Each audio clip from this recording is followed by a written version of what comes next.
Welcome home to USA Global TV and Radio, a place where dreams take flight, with authentic storytelling, diverse perspectives and meaningful conversations, where global stories unite and bridges are built beyond all borders. Discover world-class education, entertainment, hope and inspiration.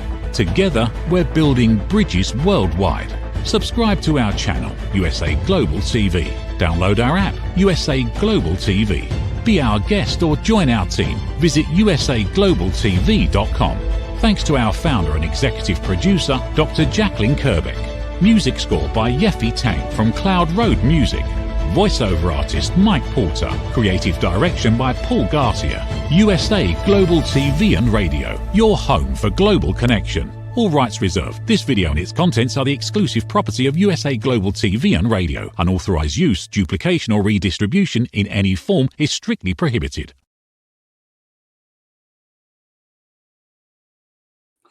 Howdy all, Red O'Loughlin here.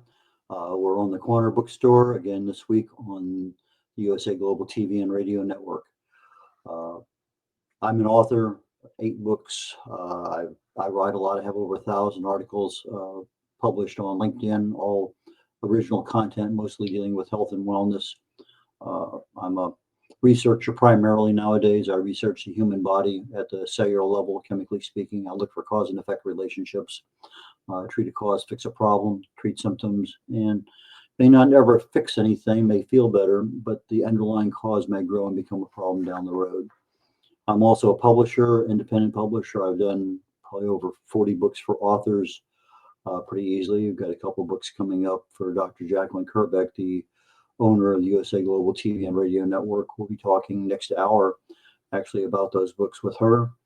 And speaker, I've spoken around the country, around the world, number of different topics. In fact, last week I was 3 different places speaking in person. I thought that was kind of neat. A lot has happened since COVID. And anyway, the other thing I do is I'm a TV show host here on the USA Global TV and Radio Network, and this is the first of 3 shows today. My guest today is a really good friend of mine, a veteran also, a book writer, an author, a publisher, a lot of things we have in common. And so Frank Zaccari, we were recently on The Wise Ones. He's joining me today on the Corner Bookstore, and we're going to share some really valuable information for authors as to what they can do to become successful. So Frank, please join me up here on stage. Always a pleasure, Ed. Good to see you again. Always good to be seen and viewed, right? Exactly.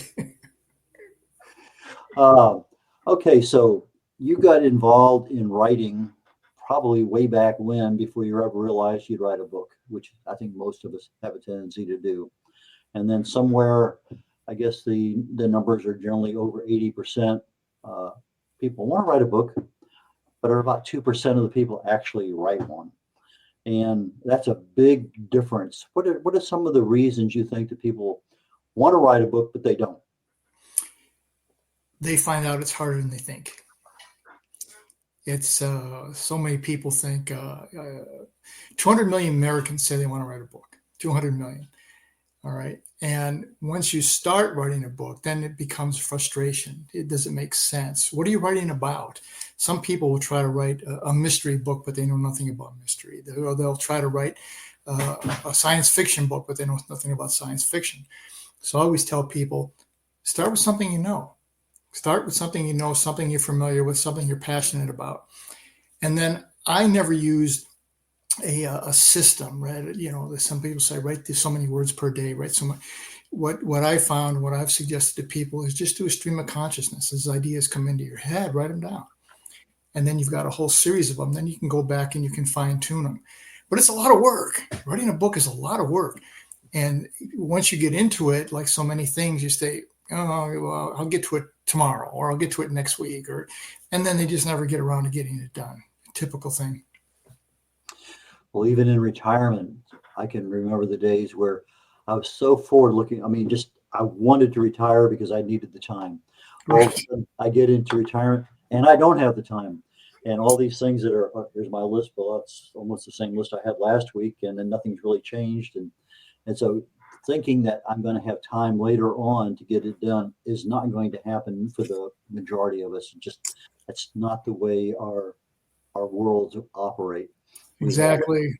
We have too many other competing things. So I, like you, when I'm coaching somebody to write a book, they have, chapters, 12 of them lined up, and they have problems getting started. I said, pick the chapter you're most comfortable with.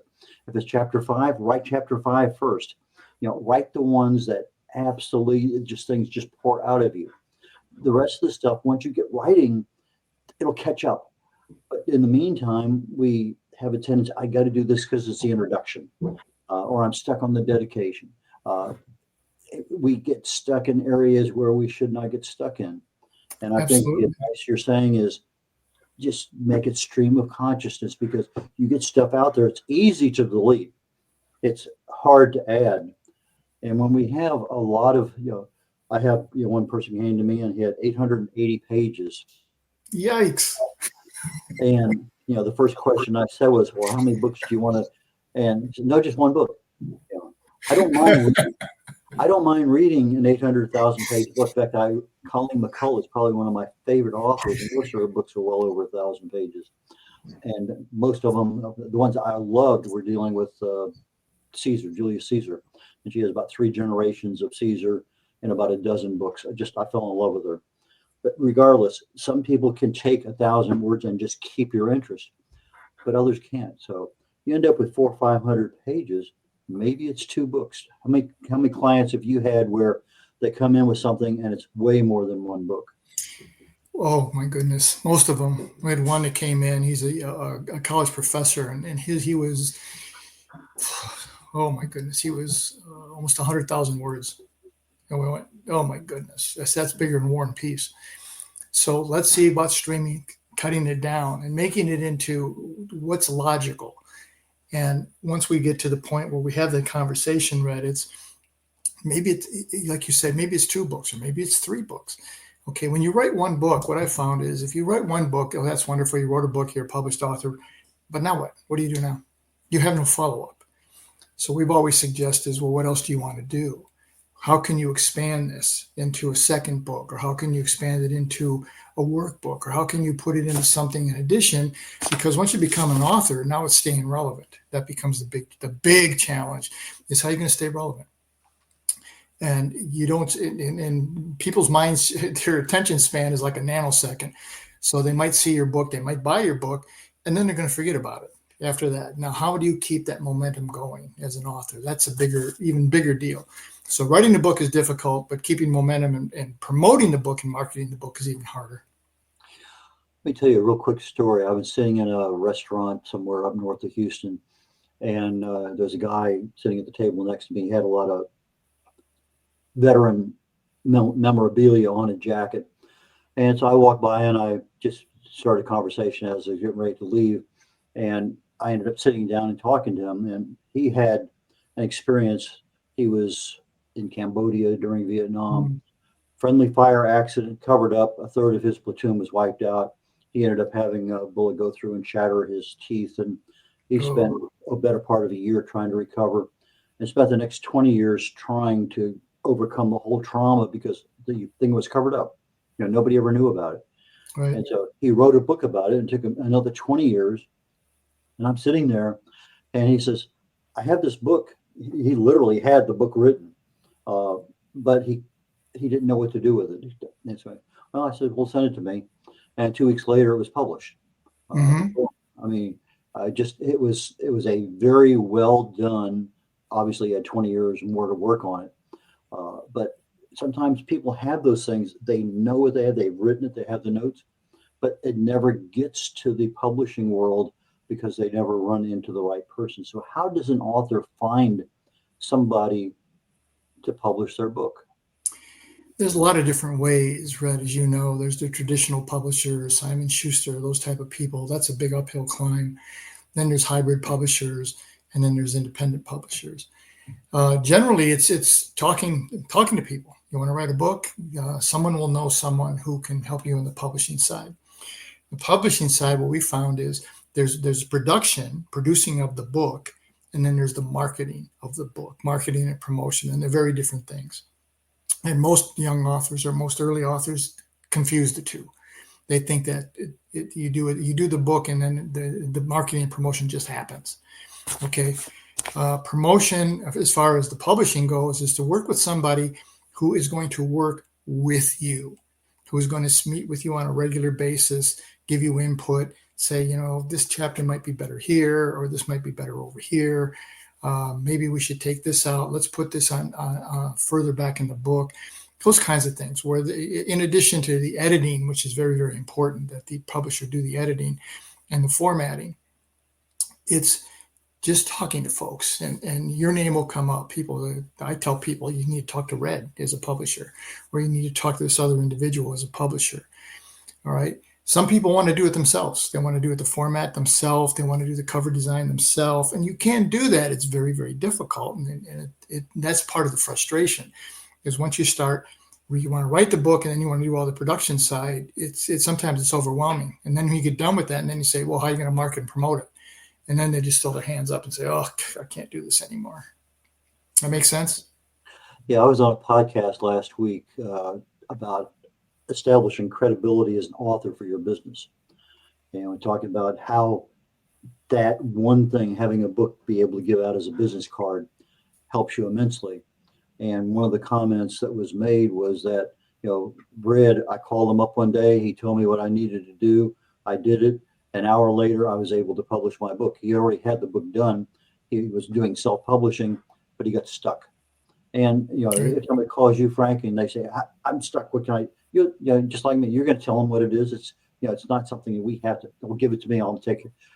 Sometimes it's just a simple answer for somebody. And, 5 years later, they'll come back and say, oh, by the way, you did this for me. And I was so grateful that somebody, said that, because, we're here to help people regardless. You made this point the last time when we talked about veterans. You can always count on a veteran to help you in one way, shape, or form. It's just, that's one of the things that we do. And so, yes, it is. And as publishers, we're here to help that person. I've only had one person didn't like my help and took the book away. Okay, fine, no problem. Things happen, misunderstanding, whatever, it doesn't matter. And wish her the best of luck. And I have no idea whatever got published or not. And then I have some people say, well, you have to sign the 17-page contract before I'll hire. Nope, not going to work that way. That's not the way I do business. If you don't like my way, that's, go find somebody. There's plenty of them out there.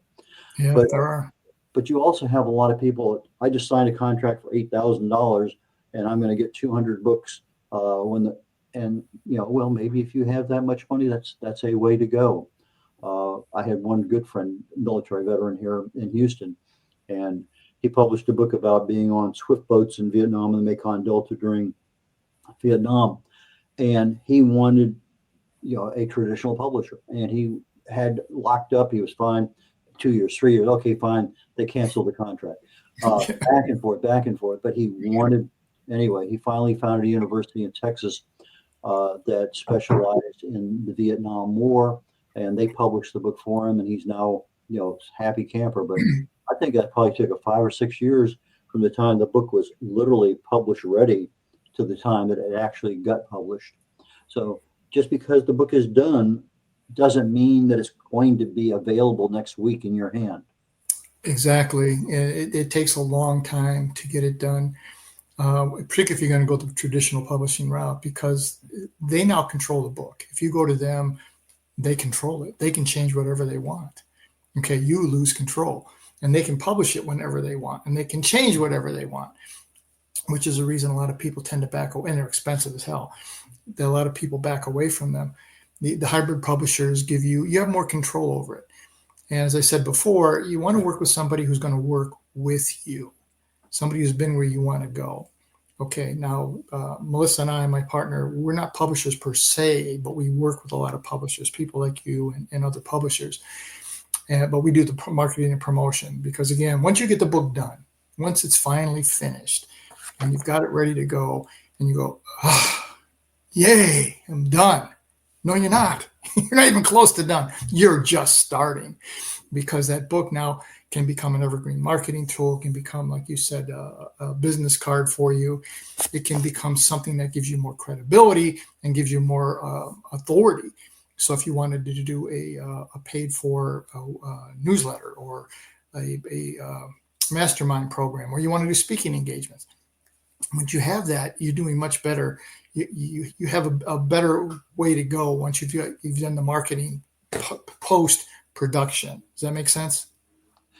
Absolutely. And just because you're in post production and you're marketing doesn't mean that next week you're going to have 1,000 sales. Oh, absolutely. I have Absolutely. a very good friend here in Houston. He has a book about the size of a CD cover. I think it's 62 pages. It's on SEO. And he makes six figures a year and every year he puts his book back up for #1 best-selling because of the categories it's in. I think 6 or 7 years in a row, he's best-selling book.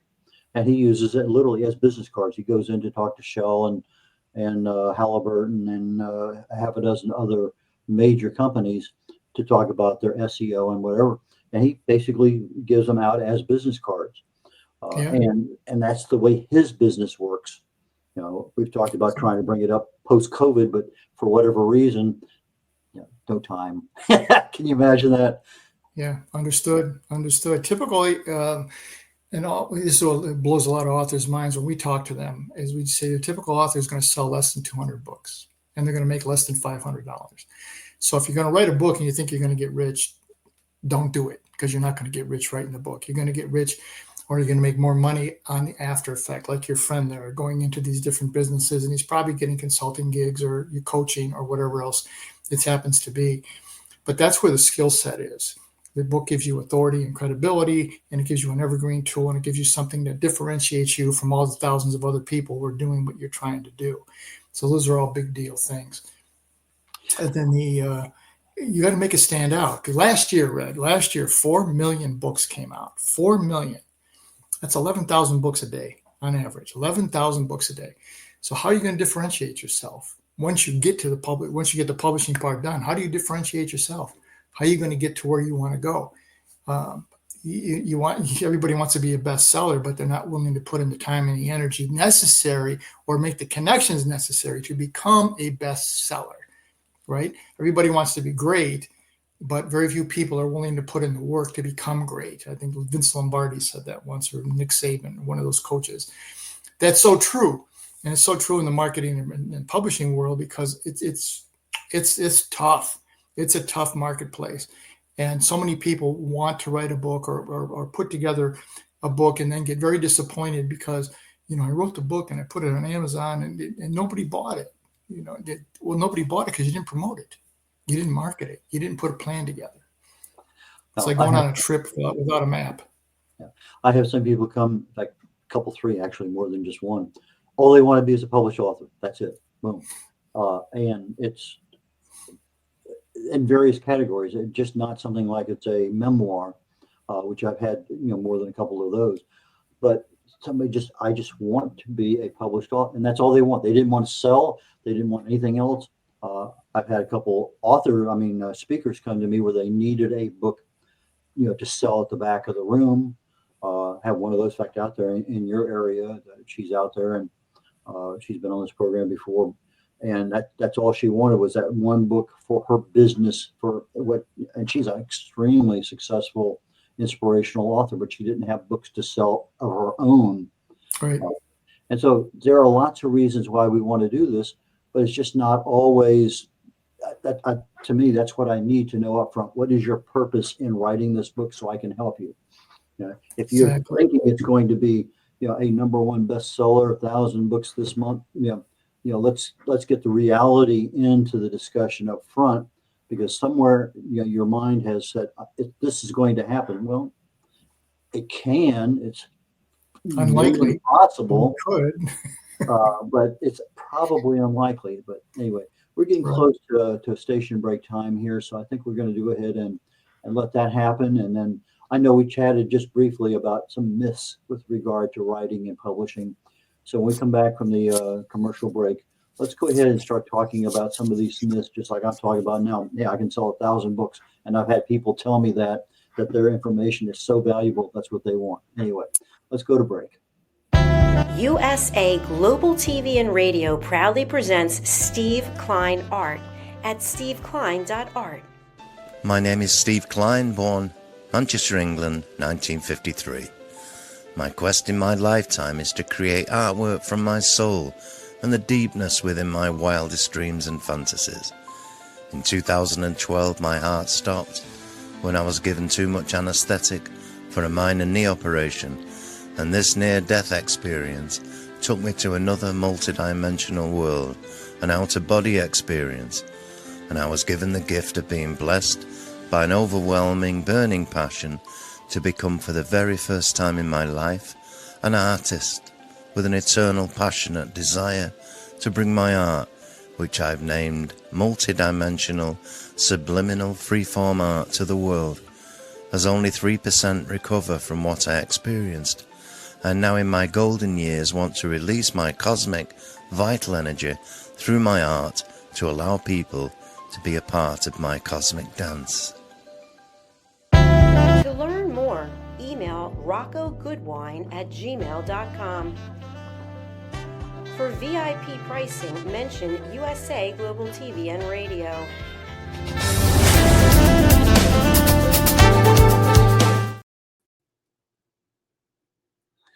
Howdy all, Red O'Loughlin here on the Corner Bookstore on the USA Global TV and Radio Network.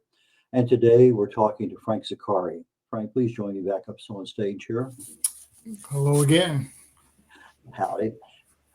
Okay, we were talking about some of these things of people expectations of whatever they have based on their knowledge of their value and their community that is available for that information. But well, there's a number of myths in the publishing world. There's let's call them myths because I think they really are. And one of them, I think, basically, I think we both have had where they come to a publisher and an expectation is, that publisher is going to market that book for me and promote that book, and that's not part of the cost of the publication per se. I'm very upfront. I say all I do is publish. I don't get involved with websites and marketing. I just publish. You give me the book. Right. So tell us about your vision of that particular myth that publishers promote and market your books. They don't. Publishers don't. Publishers get the book ready to be done. That's their job. A lot of publishers, Red, are not as honest as you are, and because they want the deal, and they'll say, "Oh, we'll help you market your book." Okay, well, they're not. They're not. They might do a press release maybe, but they're not going to put a campaign together. They're not going to get you exposure that's necessary. So it's up to the author. You have to take an active role in the marketing and promotion of your book. You have to collaborate. The key is collaborate with people who've been where you want to go. You go to Red because Red knows how to publish your book. You come to us, Melissa and myself, because we know how to market and promote your book. Okay, we've had 16 consecutive books go #1, 16, and 8 of them have won awards. Okay, so it's a matter of let the publisher do what the publisher does, and then have a plan in advance to do the marketing and promotion with someone who's been where you want to go. And it's not a one-time thing, right? The other part of the myth is, well, the publisher says, well, I put out a press release. Well, big deal. You put out one press release. How many press releases go out in a day? Okay. It's a consistency and it's a continuity of the message. That's the difference between publisher trying to market your book and a marketing program that's going to actually market and promote your book and to give you longevity. The biggest thing we found was, think of this, how many times you see McDonald's commercial on TV or a Wendy's commercial or an insurance commercial on TV or on the radio 25, 30 times a day. Well, why do they do that? Because it's consistency and continuity of the message that keeps you up front. Same thing with a book promotion. That's what our 90-day campaign does. And that's why it takes 90 days is let's make sure we're getting who's the author, who is this author and why should anybody care, number one. And then the author is, here's the book. This is why you should care. And this is what you need to do to get the book on this day, on the launch day. And launch day is the big movement. You target everything for launch day. Does that make sense?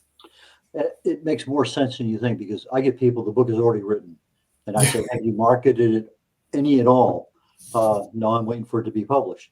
Okay, so it's published, 2 weeks, a month from now, whatever. and they don't even go out on social media and say, I have a book or show a cover. I mean, I have a thought on something. I'll hire 5 or get 5 ebook covers, $8 a piece, and I'll put A or B or C or D. And I found that I own my vision of my book. I'm like a very proud mother of this cover. But that cover may be ugly to everyone else, but not to me. And I had a very big awakening when I thought this was really a good cover. And when I A to B, B to C, well, everybody liked E. They didn't like any of the other ones that I had. And then, whoa, okay. And then I found, well, you walk into a bookstore, and I use this example with a lot of my authors, and you walk by and you see a book cover. And if that cover captures you for more than about 3 or 4 seconds, you may actually stop and go over and look at it. Okay, that's the first thing, that cover. You've got to capture somebody with the colors and the anything that's on there. If they like what they're seeing, they're going to turn it over and read the back. Now you have 10 seconds of their time. They're going to skim it. And if you have captured somebody in there with what the book's about, or somebody's testimonial, or your background and your credibility, they may actually open it up to the table of contents. Now, I always open it up to the copyright because I want to see how old it is because of the topics I write on. This book is 35 years old. I wonder if it's really applicable to me. And so then they look at the table of contents. Chapter 5, that's something I want to know about. They'll go to page 57. And so you have somebody that actually has your book in their hands for more than 30 seconds, they may actually hold on to it and take it. But if not, they looked at that book, they didn't even see it as they were walking out of the store. So it's super critical that when you're telling people about your book, do some marketing research on what looks good. I mean, you can go into Amazon and see what all the best-selling books look like. Make your book like everyone else's. So as a clue, that's success. That's what it looks like.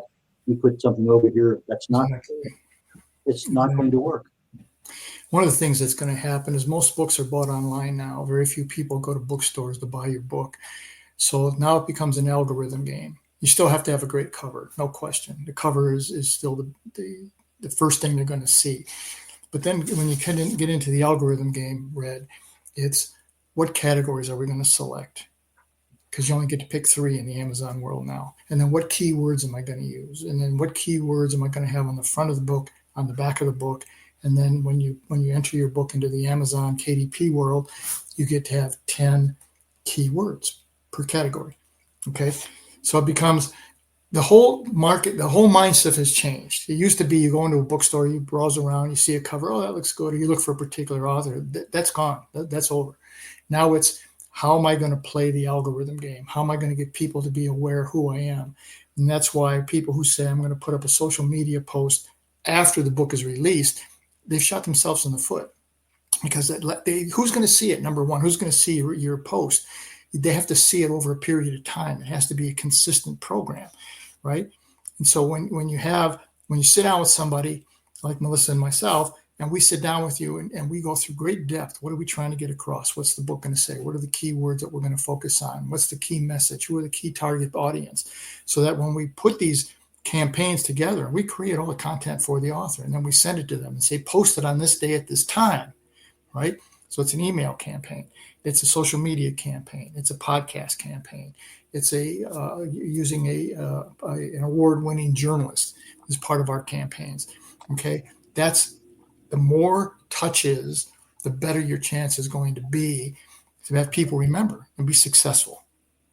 Okay. The other thing we hear a lot in Red is, I'm going to have a 4-hour launch party on the day my book is launched, right? And so they get all of their friends. Everybody log in on Facebook or LinkedIn at 4:30, and we're going to do 2 hours, and we're going to play games and all this kind of stuff. Right? I had one author who said, we didn't work with her, but she said, well, Frank, 150 people are going to come to my book launch party at this hotel. We rented a hotel room, and I said, good, 150, good. I called her back a few days later, said, how many people actually showed up? She said 7. So once again, people, you a 4-hour launch window, you get all the time in preparation. Think of all the time and the cost that it took. You'd be far better off putting that into getting messages out there that people can see, and that you can see it on a consistent basis and on regularly. Those are the big things that make a difference. Okay. Then you want to work with somebody who's been there. Okay. You go in Facebook or LinkedIn, whatever, you see this with publishers too. There's about 300 people say, I can promote your book for $500.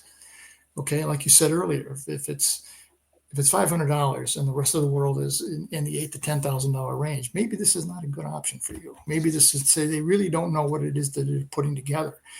And then the timing is very critical, because one thing we found, Red, with our 16 number one bestsellers and 8 award winners, is launch day is the magic. That's where it all happens. If you can hit bestseller on your launch day, that's when the magic happens. Again, it's an algorithm-based system. High volume of orders, short window of time. That's what gets you into the bestseller category, and that's what gets you into the number one best-selling category. And with Melissa and I, that's all we're interested in, is we want to be number one. We don't want to be number 100 bestseller. Make sense? It makes more sense than you think, because as you said earlier, the authors have to take an active interest in what they're doing. They have to be involved, which means, yeah, they have 150 people that can show up. Well, they have an audience of 150 people, but each of those people probably have an audience of 100. And it's a matter of getting them through you to tell the world you have this available this day and whatever. Do you recommend to your authors on day 1, 2, 3 that their prices, like a 99-cent ebook, in order to catch that crowd up front? Yeah, we do that. One of the things we will look at is ebook, and there's a reason that you release an ebook first. Okay, and the reason is when you click ebook, click buy, the sale counts right now. All right. When you say I want to print, it doesn't count till this book is shipped. And that could be 24 or 48 hours. All right, before the book's actually shipped. So one of the things is to make it attractive. It's almost like you're going to buy a high maintenance custom car, right? And you're going to you order the car in advance, and you get a lower price because you ordered it in advance. But now you have the right to buy this book, and you're going to get it for this very, very low price. So like with an ebook, we'll just say 99 cents or $1 for one day. And that's, again, to get the high volume of traffic on the launch day. And then shortly after, a couple of days later, then we in our program, then we say, let's now release the book, the print version of the book.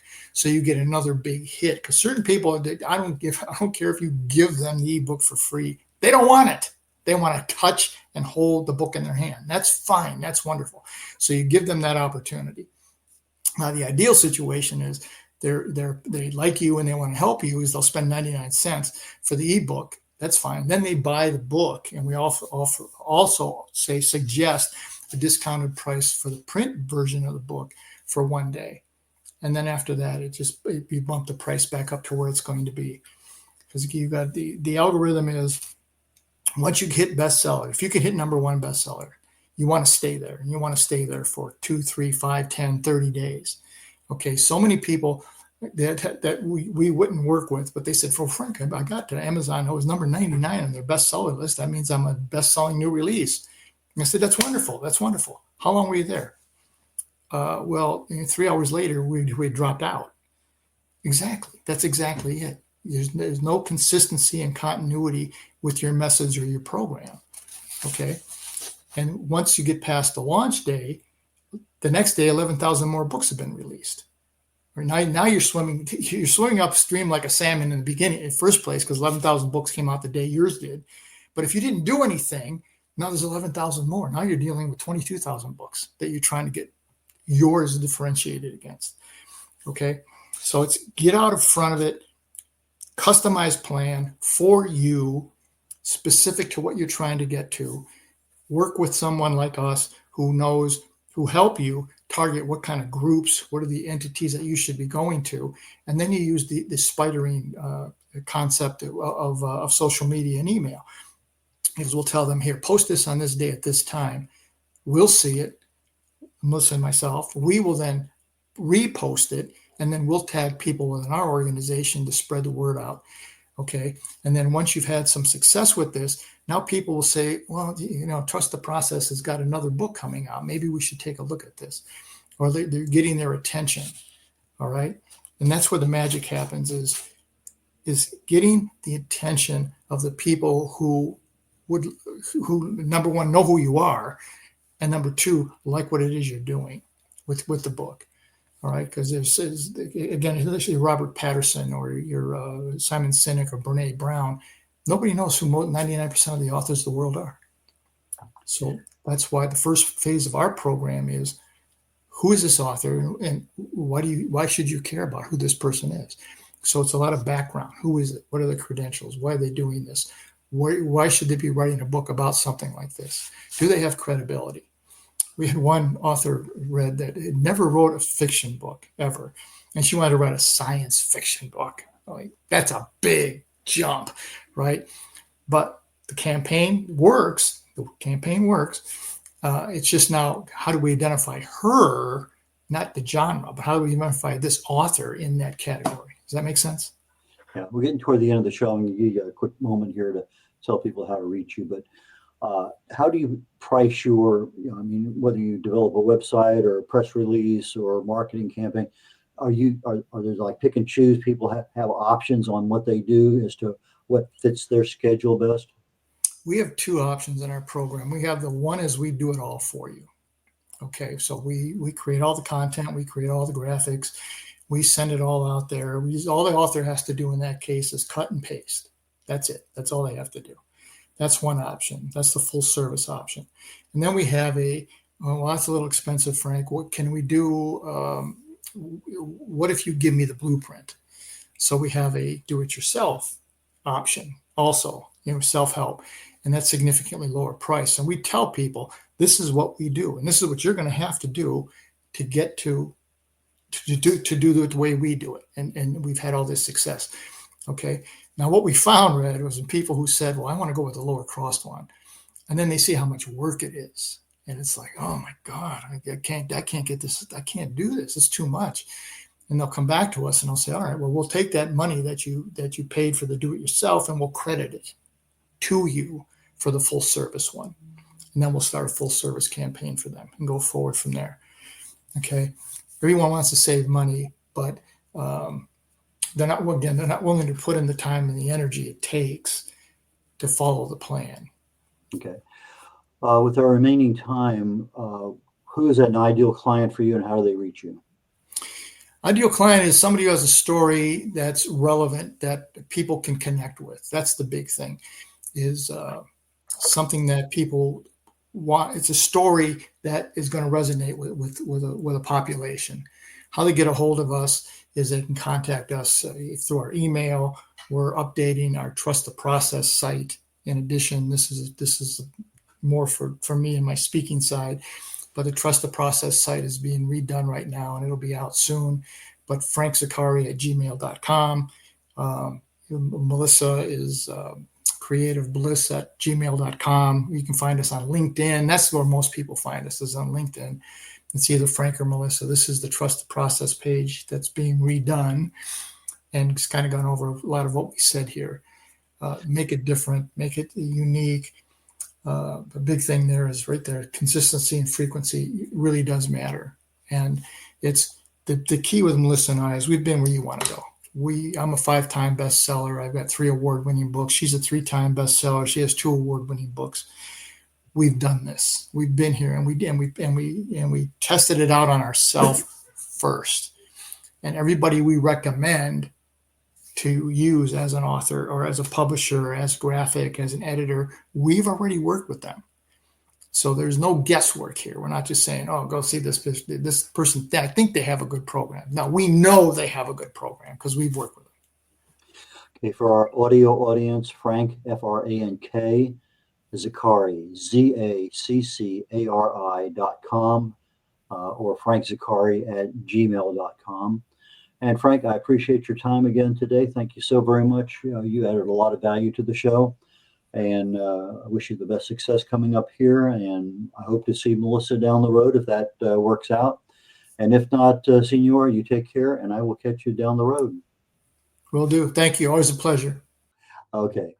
As we conclude the Corner Bookstore today, the next program coming up literally in about 22 minutes is The Wise Ones. And my guest today is the owner of the USA Global TV and Radio Network, Dr. Jacqueline Kerbeck. Just as we're talking about here, she has 2 books coming out literally in the next two months. And we're going to talk a little bit about the award the USA Global TV and Radio Network just won for 100,000 subscribers on YouTube, and also the value that she's going to be offering in the books that are coming out. So with that being said, I'm closing out today and look forward to seeing you all next week, and maybe a few of you here in just about 20 minutes. Take care, y'all. Bye now. What if one simple skill could change the way you connect with the world? What if listening could open doors to deeper relationships, stronger businesses, and a better you? Dr. Jacqueline Kerbeck, the Listening Mentor, brings you USA Global TV and Radio, a space where voices are heard, ideas are shared, and global communities thrive. Through the elevated listeners' courses and books, you'll master the power of listening, set boundaries with confidence, and transform conversations into opportunities. Join us. Listen, learn, elevate. Whether you're a leader, a coach, a business owner, or someone seeking stronger connections, your journey starts today. Subscribe, learn, and transform today.